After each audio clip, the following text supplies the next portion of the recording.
Olá pessoal, meu nome é Vivian, eu sou supervisora técnica na Mogami e nós vamos conversar hoje um pouquinho sobre boas práticas no processamento de materiais para videolaparoscopia.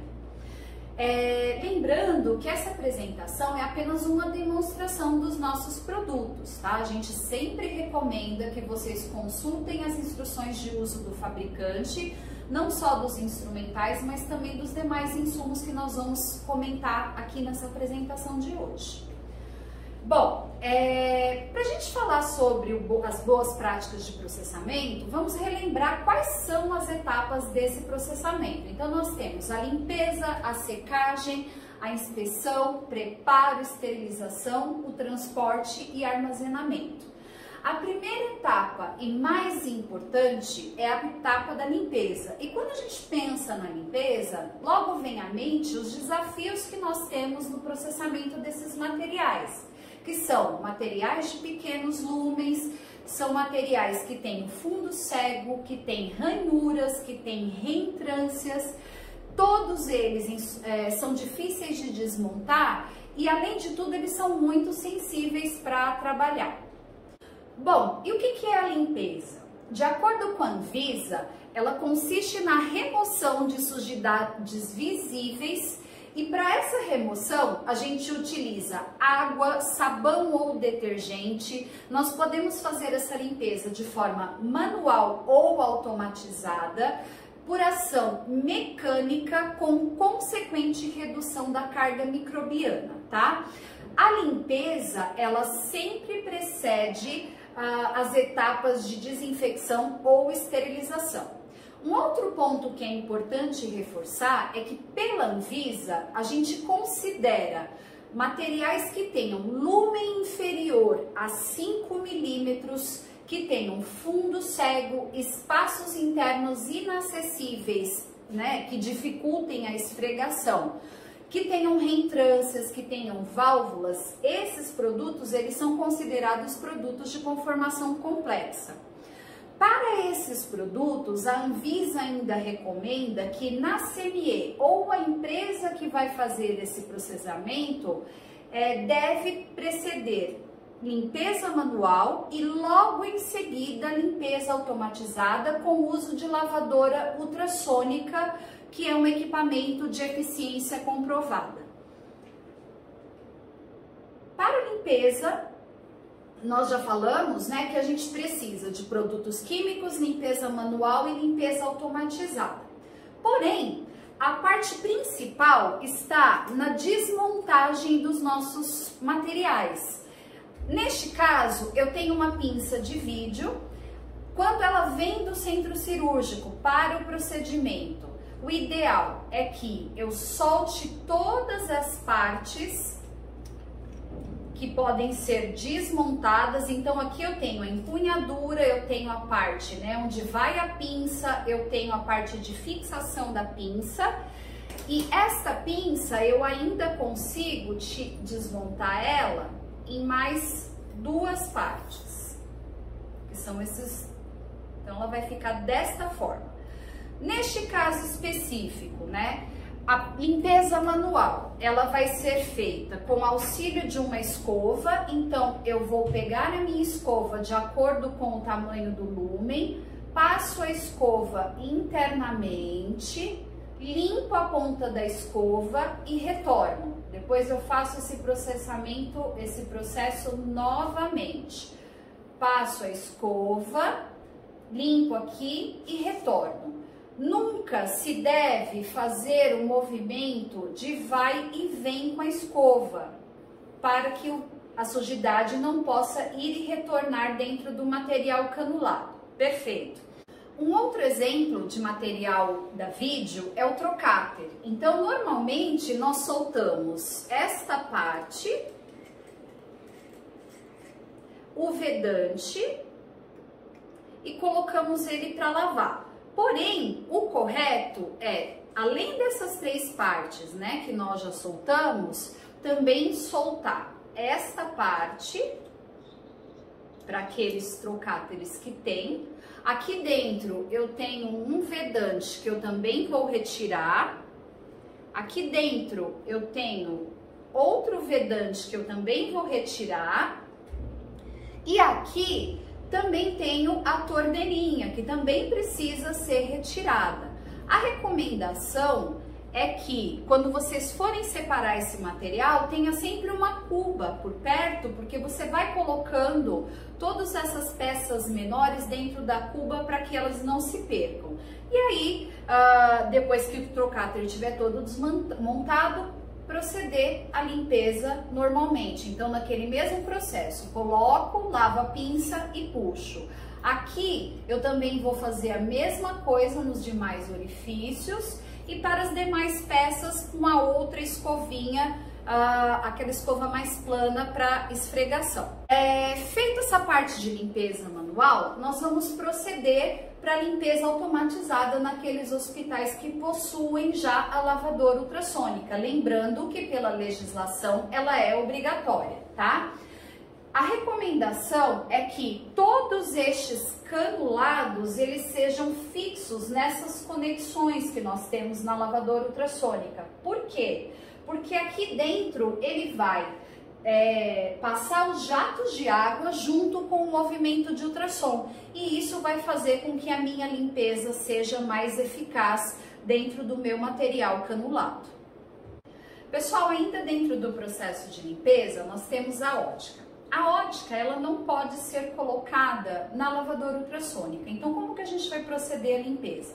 Primeiro, eu retiro os dois adaptadores aqui que ficam conectados, né? Este e este. Vale a mesma dica de ter sempre uma cuba por perto para que a gente coloque as peças menores. Embebo uma compressa ou a minha buchinha do expurgo em detergente enzimático e procedo à limpeza desta forma, tá? Então, eu vou lavar toda a minha ótica, mergulhar na água e depois passar para a área de preparo e secar normalmente, tá? O mesmo acontece com a fibra ótica. Eu vou colocar as duas pontas dela, segurar as duas pontas e depois mergulhar o restante. A fibra ótica não tem problema em ser mergulhada em solução desinfetante ou solução com detergente. Então, mergulhei, eu posso fazer o mesmo processamento com a minha buchinha, enxaguar e ela está lavada.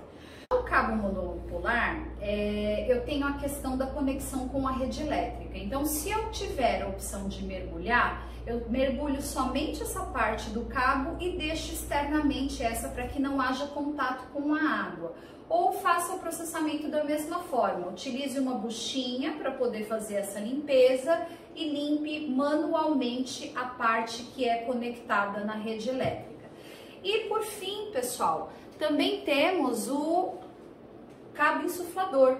O cabo insuflador ele pode ser mergulhado, então eu coloco ele na solução química, procedo a limpeza com a buchinha e enxago na água corrente, lembrando que eu preciso secar ele totalmente internamente após a minha lavagem. Pessoal, cuidado específico com a fibra ótica. Não é correto nós embalarmos ela de uma forma muito pequena, porque internamente são várias fibras menores e delicadas que quanto menor a minha dobra, menor vai ser a minha vida útil, porque eu estico essas fibras e elas acabam rompendo.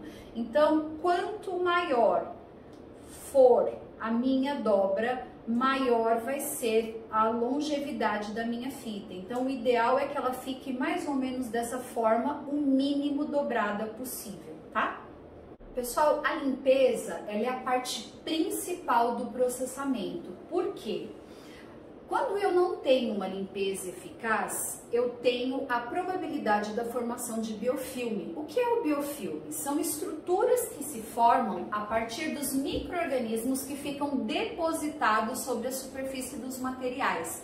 Esse biofilme, ele acaba sendo resistente a agentes químicos e físicos, ou seja, eu não consigo, uma vez o biofilme formado, eu não consigo penetrar nem com a esterilização. E isso faz com que o micro-organismo ele fique protegido embaixo dessa biopelícula e acabe se desenvolvendo quando entra em contato novamente com o sangue humano.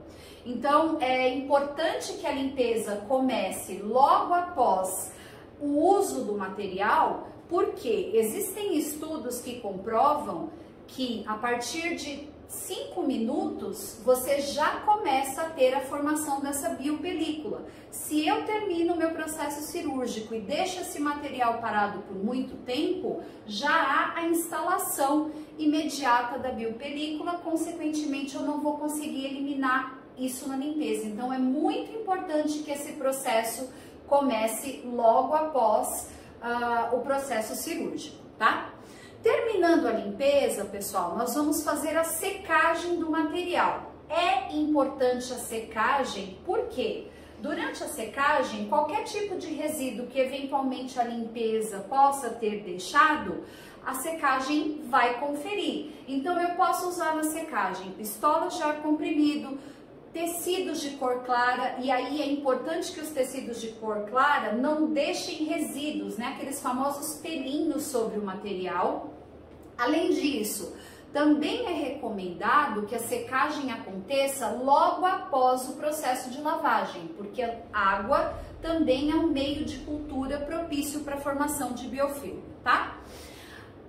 Terminada a secagem, nós vamos fazer a inspeção do material. Como é que funciona a inspeção? Eu tenho aqui aquele material que nós desmontamos lá no começo. Então, eu vou proceder com a montagem dele novamente, sempre verificando se algum material ficou solto, se por um acaso eu não tenho nenhum parafuso que se desprendeu no momento da lavagem, no momento da secagem. Eu vou conferir também na inspeção a funcionalidade desse material, ou seja, se ele está funcionando adequadamente, e se for necessário, eu ainda posso proceder nesse momento com a lubrificação, com os lubrificantes específicos disponíveis pelo hospital, tá?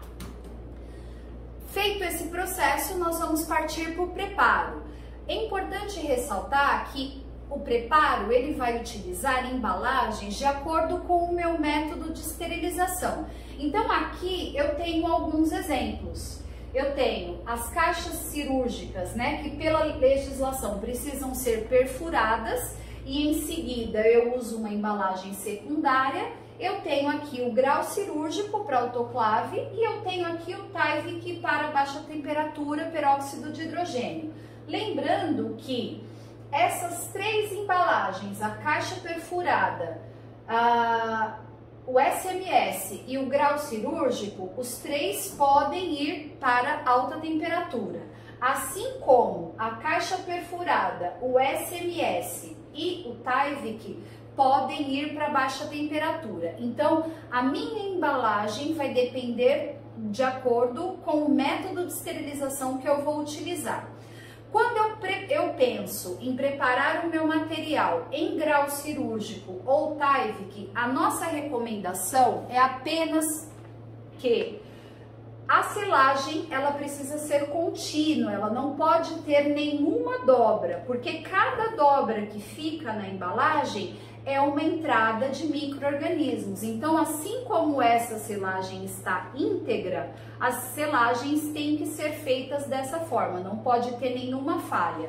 E a segunda recomendação é observar sempre o lado de abertura da embalagem. Então, eu tenho neste caso aqui, que é um Tyvek, o desenho. Essa parte é onde eu vou abrir o meu material e a parte de baixo é a parte onde vai ficar fechado. Então, sempre observar tanto o grau cirúrgico quanto o Tyvek, eles têm o lado correto para poder fazer essa selagem.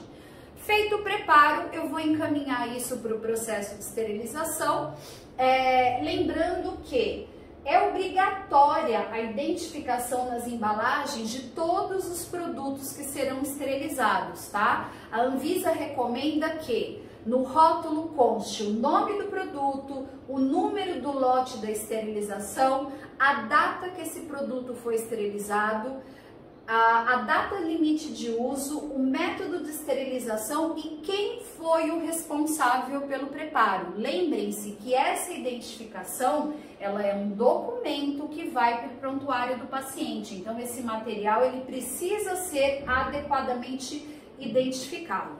Por fim, eu tenho os métodos de esterilização disponíveis no hospital. O mais comum é a autoclave, que faz a desnaturação de proteínas por alta temperatura. Então, aí algumas vantagens, né, da autoclave: ela tem um custo baixo, ela é disponível em toda a CME.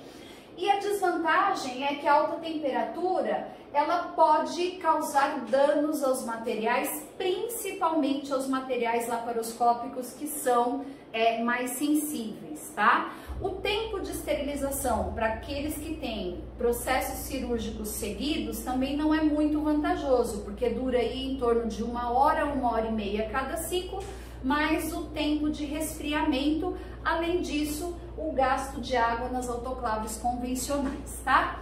E um outro método de esterilização muito comum nos hospitais é o plasma de peróxido de hidrogênio. Então, você tem como vantagem a rapidez do processo. Você tem ciclos aí que variam de 24 até 72 minutos. Ele tem uma temperatura muito mais baixa, o que não causa dano, uma alta compatibilidade. Essa temperatura faz com que eu tenha a conservação maior dos materiais, não tenha uma toxicidade para o meu funcionário e muito menos o risco ocupacional, além de ter um uso imediato, eu não tenho aquele período de resfriamento. E como desvantagem, eu tenho incompatibilidade com alguns tipos de materiais, como celulose e líquidos, e alto custo quando ele não é comparado com os custos de água e energia disponíveis pelo hospital, tá?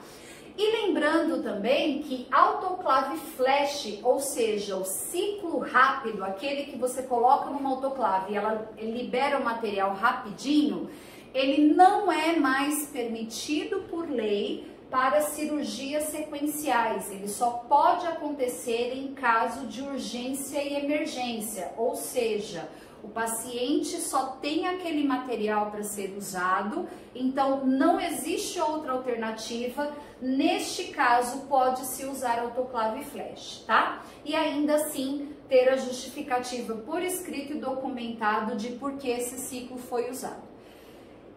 Para a gente terminar essa parte do processamento, apenas para relembrar que os materiais, quando eles são transportados, eles não podem ser transportados dentro de sacolas, debaixo do braço, soltos na mão. Por quê? Quando eu causo aproximação na minha embalagem, eu aperto a minha embalagem, pode acontecer microfuros, e esses microfuros fazem com que eu contamine o material. Então, pela legislação Anvisa, né, eu preciso transportar os meus materiais em caixas fechadas, lisas e resistentes, porque caso esse material caia, eu não vou ter ali uma quebra do meu material. Obviamente, eu preciso diferenciar a caixa do transporte da caixa limpa, do material limpo e do material sujo. Os materiais que são esterilizados, é importante lembrar que eles precisam ser armazenados em local limpo e seco, protegido de luz solar. Eles não podem ser enviados de um hospital a outro de maneira estéril. Então, cada hospital ele precisa processar o material dentro da unidade. E não armazenar pacotes quentes, né, ou em ambientes muito quentes, porque a questão da temperatura pode invalidar o processo de esterilização de forma adequada, tá?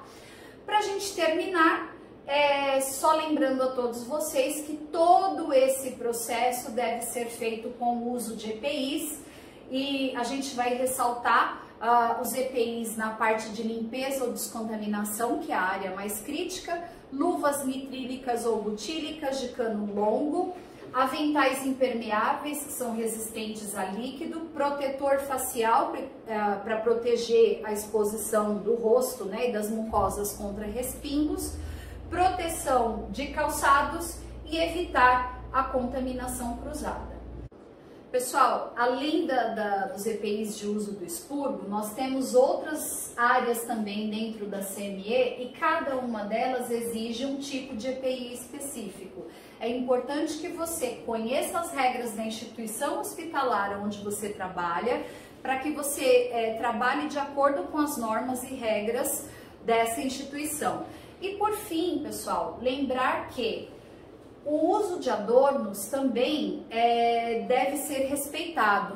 De acordo com a NR32, é proibido o uso de adornos para todos os colaboradores e servidores do serviço, e bem como aqueles que também exercem atividade de promoção e assistência, ou seja, os nossos representantes também não podem utilizar adornos. E aí são alguns exemplos de adornos, né? Anéis, brincos, pulseiras, às vezes até mesmo o próprio crachá comprido. Então, observe a regra da instituição para que você tenha ali um bom relacionamento com toda a sua equipe.